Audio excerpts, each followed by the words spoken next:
નમસ્કાર ખેડૂત મિત્રો, કૃષિ ઇન્ફો ચેનલમાં હું અંકિત ઠુમર આપનું હાર્દિક સ્વાગત કરું છું। ખેડૂત મિત્રો, આજે તમે સ્ક્રીન પર ઓરણી જોઈ રહ્યા છો તે જે છે એ મિત્રો એકદમ નવી સિસ્ટમની ઓરણી છે અને આપણે ગુજરાતમાં નહીં પણ આપણે ભારતમાં આપણે કહીએ તો પણ ચાલશે કે ભારતમાં જે છે મિત્રો પ્રથમ વખત કંઈક નવી સિસ્ટમની ઓરણી જલારામ એગ્રો દ્વારા જે છે મિત્રો બનાવવામાં આવી છે। જલારામ એગ્રો દ્વારા અલગ અલગ 70 થી 80 મોડેલ જે છે મિત્રો બનાવવામાં આવ્યા છે અને ખેડૂતોને ઓર્ડર આપ્યા બાદ ઓરણી જે છે મિત્રો બનાવવામાં આવે છે। મિની ટ્રેક્ટરથી લઈને મોટા ટ્રેક્ટર સુધી ઓરણી જે છે મિત્રો જલારામ એગ્રો દ્વારા બનાવવામાં આવે છે।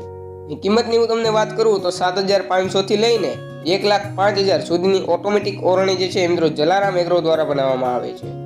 હવે આ જલારામ એગ્રો દ્વારા બનાવવામાં આવેલી ઓટોમેટિક ઓરણીની ખાસિયતની હું તમને વાત કરું તો સ્લાઇડર અને જેક સિસ્ટમથી આ ઓરણીમાં જે છે મિત્રો ગોઠવવામાં આવ્યા છે, જેથી કરીને દાતા તમે ઊંચા નીચા તમે કરી શકો છો। તો આપણે જિગ્નેશભાઈ પાસેથી નવી સિસ્ટમની ઓરણીની ખાસિયતની સંપૂર્ણ માહિતી મેળવશું।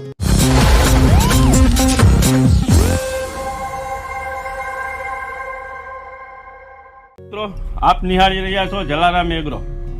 જલારામ એગ્રોની અંદર અત્યારે એકદમ નવી ટેકનોલોજી સાથે જે ઓરણી આવી છે તેના વિડીયા અને તેના વિશેનું માર્ગદર્શન તમને અત્યારે આ વિડીયોમાં જણાવશું।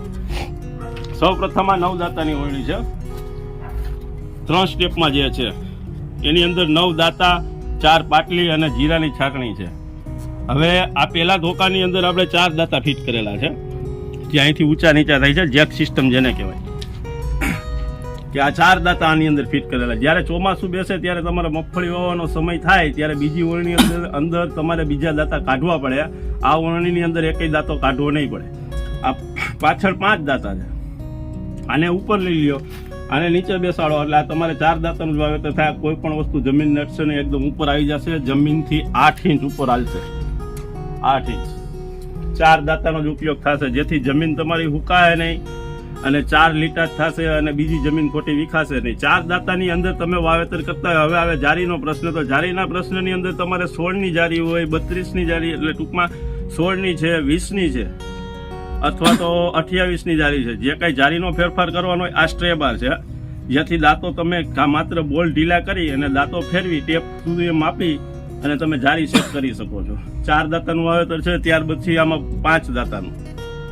સૌરાષ્ટ્રની અંદર 5 દાતા 32ની જારીના વધારે પડતા કે ભાઈ તમારે 5 દાતાનું વાવેતર છે, કોઈ એમ કે મારે 18ના પાટલાનું વાવેતર છે, બાજુના ખેતરવાળો એમ કે મારે 16ની જારીનું વાવેતર છે, તો આ ઓરણીમાં બધું ચાલશે। 16ની જારી કરવા માટે તમારે બીજો સ્ટેપ નીચે ઉતરવાનો, પહેલો ઉપર લઈ લેવાનો, એટલે 5 દાતાનું વાવેતર થશે। આની અંદર 32ની જારીના દાતા અત્યારે પાટલિયા લગાડેલા કમ્પ્લીટ છે।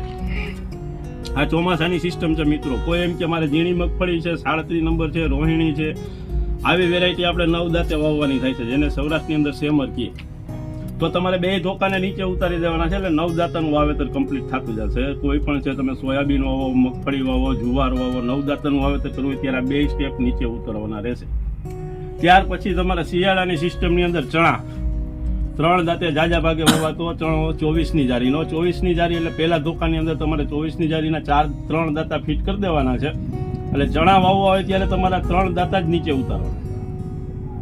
આની અંદર તમારે 20ની જારીના 4 દાંતા ફિટ થાય, એટલે 20ની જારીના ચણા વાવવાના થાય તો તમારે આ ધોકો નીચે ઉતારવાનો થાય। અહીંથી 2 ટ્રાન્સપ્રેશન, જ્યારે તમારે જેની જરૂરિયાત હોય એ ધોકો નીચે ઉતારવાનો છે। ચણા વવાઈ ગયા, અડધું ખેતર ચણાનું, અડધું ધાણાનું કરવું છે અથવા તો ઘઉંનું કરવું છે, તો જે પટ્ટા ઉગે છે 4 પાટલીઓ દ્વારા, એ આ પાટલીનો ધોકો તમારે નીચે ઉતારવાનો, જેની અંદર 4 પાટલી લાગેલી છે। આની અંદર 5 પાટલી થઈ શકે, 6 પાટલી થઈ શકે, જેવી ખેડૂતની જરૂરિયાત તે મુજબ પાટલી આપવામાં આવશે।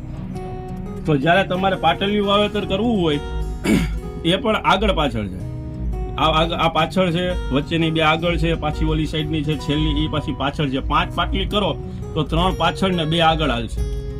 હવે એની અંદર એ સ્ટેપ બાર છે। ઘણીવાર ખેડૂત એવો પ્રશ્ન કરે છે કે પાટલી મારે કેટલાની જારીએ ચડાવવાની, તો તમારે ક્યારો કેવડો કરવો છે એની ઉપર આધાર છે, પાટલી કેટલાની જારીએ ચડાવવી।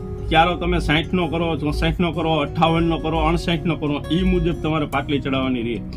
હવે આ પાટલી વાવેતર કરવું હોય ત્યારે 2 ધોકા ઉપર લઈ લેવાના, ક્યારો ક્લીન નીકળે, દાંતો ક્યાંય અડે નહીં, જમીનથી 8 ઇંચ ઊંચો હાલશે ત્યારે આ પાટલી નીચે ઉતારી દેવાની છે, એટલે પાટલીની અંદર જે પટ્ટા ઉગે ઘઉં દાણાના એનું વાવેતર થઈ શકે।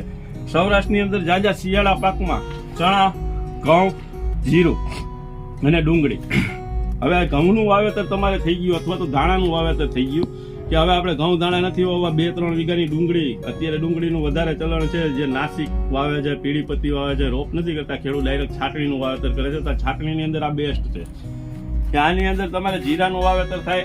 આ 3 સ્ટેપ તમે ઉપર લઈ લ્યો આગળના, એટલે ક્યારો પ્લીન નીકળે ત્યાર પછી આ જે સરિયા છે આના આ નીચેના એ એકદમ આ સ્પ્રિંગ ઉપર લગાડેલા છે. સ્પ્રિંગ ઉપર લગાડેલાનું કારણ એ છે કે જેથી કરીને તમારે કોઈ ઢેફો આવે, પથ્થર આવે તો હરિયા ઊંચા થઈ જાય, જેટલી પાં હોય એ પ્રમાણે તમારા જમીનમાં લીટા થતા જાય. લીટા થાય ત્યારબાદ તમારું આમાં બિયારણ પડે. જીરું છે, ઉનાળુ તલ છે અથવા તો ડુંગળી છે, જે કાંઈ વાવેતર કરવું હોય. એટલે આની પાછળ તમારે રાપ, હાકર કે જે ખેડૂતો અત્યાર સુધી બાંધતા એ કાંઈ રાખવા નથી. રાપની અંદર તમને ખબર છે જમીન ભીની હોય ત્યારે જે આપણે કૂચો, કચરો કે બે કાંઈ વસ્તુ હલવાય છે એની હિસાબે જ્યારે વાવેતર ઉગે ત્યારે અંદર લીટા દેખાય છે. તો આની અંદર તમારે પાછો સમાર જ આવશે, કારણ કે આના લીટા થયા, લીટાની અંદર ડુંગળીનું બી વયું ગયું, તે પછી હમારા જ આવશે પોચો, અહીંથી એડજસ્ટ થશે હમારીઓ તમારો. તમારે પ્રેશર આપવું હોય તો નીચેનો બોલ તમે ટાઈટ કરી શકો છો, ઓછું પ્રેશર કરવું હોય તો બોલને નીચે અડાડીને ઉપરના બોલ ટાઈટ કરો, એટલે હરિયો ઉપર આવશે એટલે પ્રેશર ઘટી જશે. પ્રેશર ઘટશે એટલે ડુંગળીનું બી તણાશે નહીં. આ જે વાવેતર થાય છે જીરાનું, ડુંગળીનું, તલનું, એ 29 દાતાનો દત્તાર જે આપણે અત્યારે સૌરાષ્ટ્રની અંદર 1,20,000 1,10,000ની કિંમતના અત્યારે બનાવે છે, માત્ર એની અંદર તમે ડુંગળી વાવી શકો 29 દાતામાં. એવો દત્તારના 1.25 લાખ રૂપિયા, લાખ રૂપિયા કિંમતમાં અત્યારે માર્કેટમાં વેચાય છે. એ જ વાવેતર સેમ ટુ સેમ આ વણીની અંદર થશે હરિયાની હિસાબે. હરિયાની કિંમત માત્ર ને માત્ર 1,500 રૂપિયા છે. અને એ હરિયાની કિંમત એટલા માટે જમીનમાં થાય છે કે જે લીટો થાય છે, જેટલી પાં છે એટલા જ લીટા થશે આની અંદર. તો ખેડૂત મિત્રો, જિગ્નેશભાઈ પાસેથી તમે ઓરણીની સંપૂર્ણ અને સચોટ માહિતી મેળવી. તો આ ઓરણી જો તમારે લેવી હોય તો હું તમને એડ્રેસની વાત કરું તો મુકામ વીરપુર, જલારામ, તાલુકો જેતપુર, જિલ્લો રાજકોટ. તો તમે રાહ શેની જુઓ છો? ફટાફટ પહોંચી જાઓ જલારામ એગ્રોમાં. તો ખેડૂત મિત્રો, આ વિડીયો તમને કેવો લાગ્યો એમને કોમેન્ટ કરો, અને આ વિડીયોને જે છે મિત્રો વધુમાં વધુ શેર કરો. ને જો તમે આ મારી યુટ્યુબ ચેનલ પર નવા આવેલા હોય તો આ મારી યુટ્યુબ ચેનલને ફટાફટ સબસ્ક્રાઇબ કરો. જય જવાન, જય કિસાન.